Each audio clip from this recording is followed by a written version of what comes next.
une vipère en sortit par l'effet de la chaleur et s'attacha à sa main.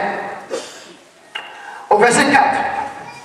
Quand le barbares vit l'animal suspendu à sa main, ils se disent les uns aux autres: assurément, cet homme est un meurtrier, puisque la justice n'a pas voulu le laisser vivre après qu'il a été sauvé de la mer. Au verset 7. Paul secoua l'animal dans le feu et ne ressentit aucun mal. Au verset 6. Ces gens s'attendaient à le voir enfler, tomber, mort subitement. Mais,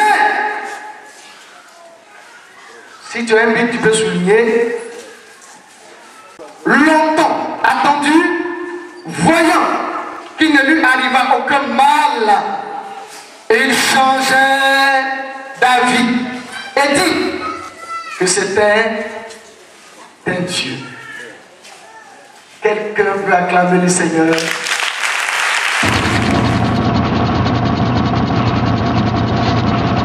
Je suis venu te parler des personnes qui attendent ton célibat.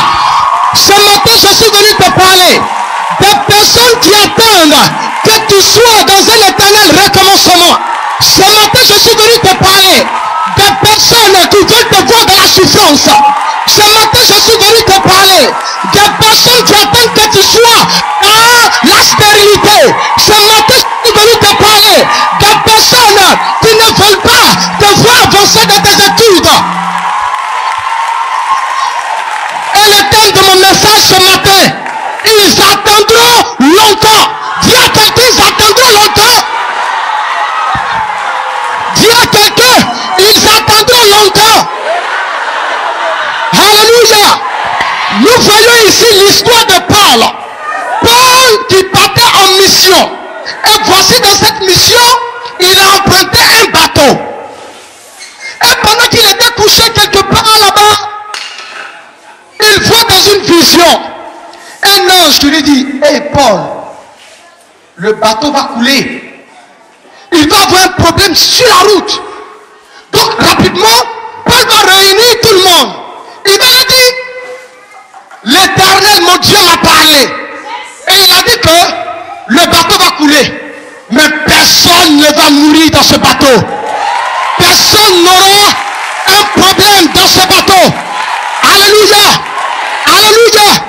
Quand le bateau s'est fracassé, voici que ils ont pu sortir sur une île.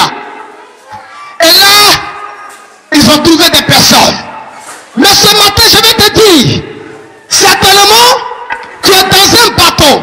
Et le bateau ici représente ton foyer. Le bateau ici représente ton travail. Le bateau ici représente tes enfants. Le bateau ici représente ta vie. Le bateau ici représente ton foyer. Le bateau ici représente ta vie spirituelle. Alléluia. Alléluia. Il peut arriver que cela soit fracassé. Il peut arriver que tu aies un problème. Mais ça ne sous-entend pas que Dieu t'a laissé. Ça ne sous-entend pas que Dieu t'a abandonné. Tu n'as pas remarqué que lorsque tu as un problème, les gens commencent à parler. Ils disent: je savais que, on savait que cela lui arriverait. On savait que ça allait arriver comme ça. De la manière il se comportait là, on savait que c'est comme ça sa vie allait être. Pour ne même pas dire qu'ils attendaient que cela t'arrive. Alléluia. Mais je suis là pour te dire, ceux qui veulent te voir de la bassesse attendront longtemps. Ceux qui veulent te voir dans la difficulté attendront longtemps. Ceux qui veulent te voir dans l'amertume attendront longtemps. Alléluia. Paul est sorti du bateau intact. Il n'y avait rien sur lui. Ils ont été reçus par des hommes, des barbares. Il pleuvait. pluvieuse. Un temps où il faisait beaucoup froid. Vous avez remarqué dans certains, il fait une fraîcheur là. Quand tu t'assois aux environs de 19h en air libre, là, vous voyez un peu, non? Le froid était plus grand. Amen. Le froid était plus grand. Mais regardez un peu. Pendant qu'ils étaient là, Paul étant autour du feu, réunis, Paul a vu que le feu a commencé à s'éteindre. Paul dit, il faut que je fasse quelque chose. Certainement, personne ne veut se lever pour ramasser, n'est-ce pas, des bois pour mettre dans le feu. Mais moi, Paul, je me lève et je fais le service. Donc, Paul était en train de rendre un service aux barbares, aux personnes qui étaient là. Lorsque une vipère s'est attachée à la main de Paul, les barbares ont commencé à murmurer. Alléluia. Souvent, toi tu luttes pour aider tes parents. Et puis ce sont ces mêmes parents-là qui sont en train de méditer sur ta mort. Ils sont en train de penser comment tu auras des problèmes. Mais je suis là pour te dire qu'ils attendront pendant longtemps. Ils attendront très longtemps. Alléluia. Parce que ce qu'ils vont prophétiser là, ça ne va jamais t'arriver. C'est ce que Dieu dit sur ta vie qui va t'arriver. Faut te lever pour acclamer le Seigneur, s'il te plaît.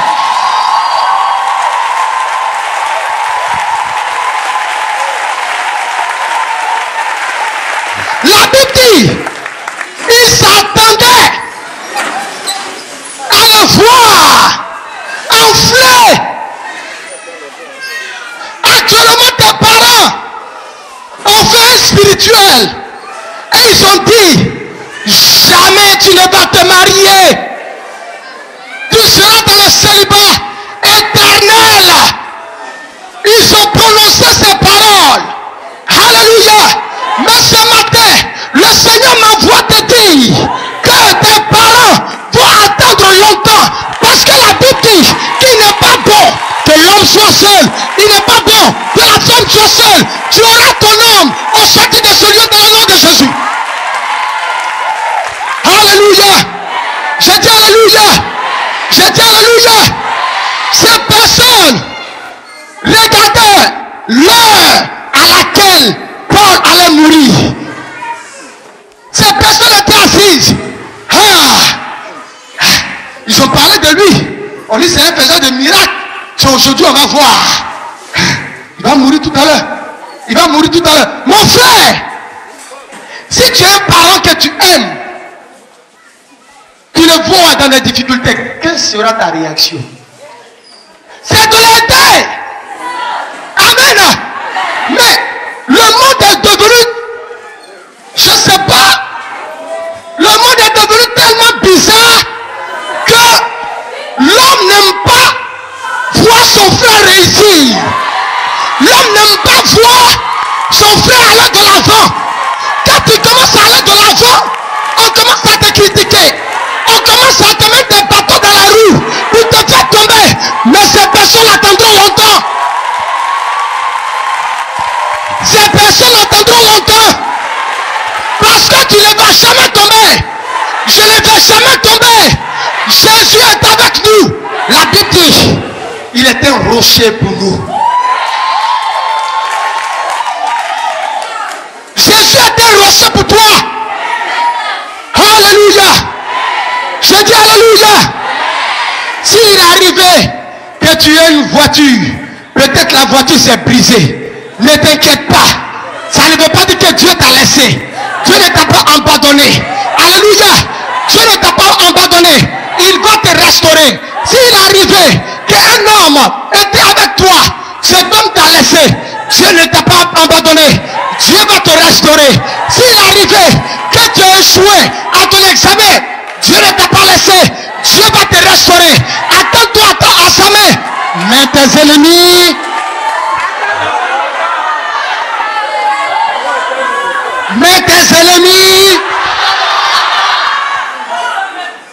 faut pas t'inquiéter.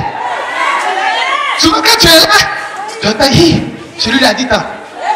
En fait, c'est le Saint-Esprit qui t'informe. Amen. Mais il ne faut pas faire palabre. Il dit à moi la vengeance, à moi la rétribution. Si toi-même tu décides de te venger, Dieu ne va rien faire pour toi. Mais si tu laisses ton combat entre les mains du Seigneur, le Dieu guerrier, le Dieu puissant, le Dieu fort, il viendra vaincre à ta place. Amen. Tu as certainement l'un de tes collègues qui dit après toi, il veut prendre ta place. Il attendra longtemps parce que cette place-là, c'est Dieu qui te l'a donnée. La Bible dit, nous serons la tête et nous ne serons jamais la queue. Alléluia. Je dis alléluia. Ces personnes attendront au nom de Jésus. L'homme est tellement mauvais. Quand tu commences à faire tes projets que tu vas lui expliquer, le lendemain, tu lui dis, moi j'ai un projet de voyage. Le lendemain, il va venir se mettre devant toi. J'ai fait un rêve. Dans le rêve, tu as pris un avion. Et l'avion s'est fracassé en route. Tu es morte. Tout ça pour t'effrayer. Pour ne pas que tu voyages. Tant que les visas vont exister, tu voyageras. Tu voyageras. J'ai fait un rêve. Ton mari qui est là, ce n'est pas un bon monsieur. Je l'ai vu, il sautait. Il faisait temps. Il faisait temps. Il est rentré là-bas. Il est sorti ici. J'ai fait un rêve. Ton mari là, ce n'est pas ton homme. C'est un Satan. Alléluia. Ce que tu as rêvé là, ça va t'arriver toi-même. Parce que la Bible dit, faut te lever pour acclamer le Seigneur. Faut te lever pour acclamer le Seigneur. Faut te lever pour acclamer le Seigneur. Alléluia. Alléluia. Si ton voyage n'est pas beau, Dieu va te le révéler toi-même. Ou il va prendre un prophète pour lui dire, ah, ce n'est pas encore le temps. Asseyez-vous s'il vous plaît. Pour te dire, ce n'est pas encore le temps. Mais regardez un peu. Il va venir. Il va dire, hé, tu as besoin d'enfants. J'ai fait un rêve. Et dans le rêve, c'est comme tu es tombé enceinte et tu es morte. Ce que tu as rêvé va t'arriver toi-même. Alléluia. Tout ça pour t'effrayer, pour ne même pas que tu aies le courage de prendre l'enfant. Amen. Déjà tu vas te méfier, non? Paraît que c'est le jour de ma mort. Quand je serai enceinte, quand j'irai accoucher, je vais mourir. C'est Satan qui effraie, mais Jésus n'effraie pas. Quand Jésus se présente à toi, son aspect n'effraie pas. Quand Satan se présente à toi, son aspect effraie. Alléluia. Je dis alléluia. Mon frère, si tu as marié la fille de Jésus, Jésus sera ton beau-père. Si tu as marié la fille de Satan, Satan sera ton beau-père. Alléluia. Nous sommes ici. Alléluia. Dans cette mission, vous qui avez les tentés de la mission là, sachez que Jésus est votre beau-père. Alors vous n'allez jamais manquer d'argent. Vous n'allez jamais manquer de grâce. Vous n'allez jamais manquer de bénédiction. Faut te lever pour acclamer le Seigneur.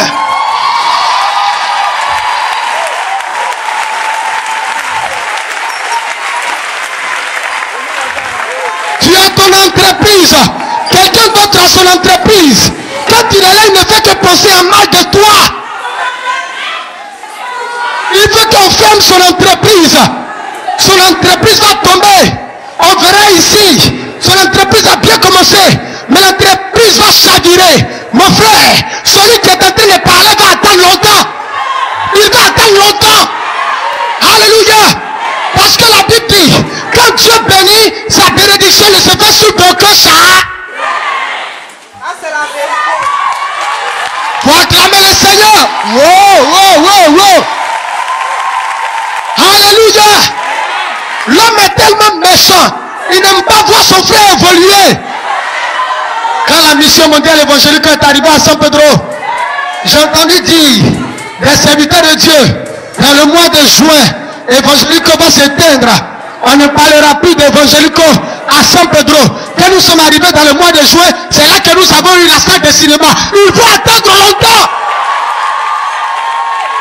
C'est ce que Dieu veut. Personne ne peut éteindre la mission mondiale évangélique.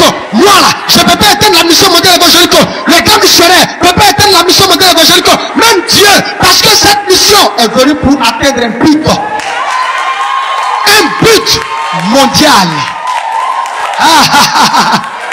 Le grand nous dit toujours, même moi-même, je ne peux pas. Donc ce n'est pas un bambé qui va broncher, qui va venir évangélique. Ta parole est nulle sans effet. Amen. La sorcellerie a fait tellement que souvent même tes propres parents même te détestent. Ils ont poussé tes parents à aller faire la sorcellerie. Maintenant, c'est toi qu'on demande. On dit, c'est ta fille qui est là-bas, là. C'est elle qu'on veut.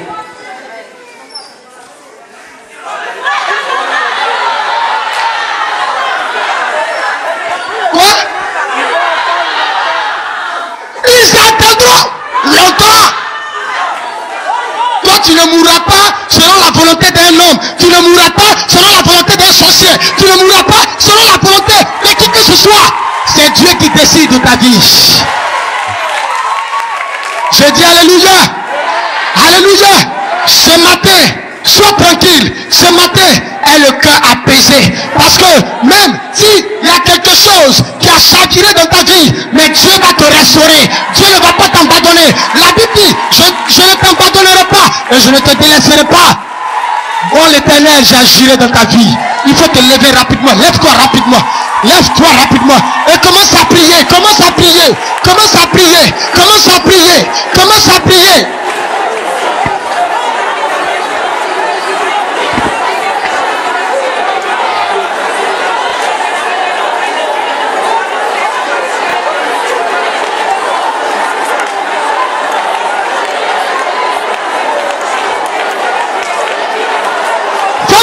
Faut prier, faut prier. Jésus est là, faut prier, faut prier. Le Seigneur est là. C'est parce que Paul avait le Saint-Esprit. Mon frère, toi tu as le Saint-Esprit. Aucune sorcellerie ne réussira contre toi. Aucune œuvre maléfique ne réussira contre toi. Parce qu'il est le Dieu qui te restaure. Il est le Dieu qui te restaure.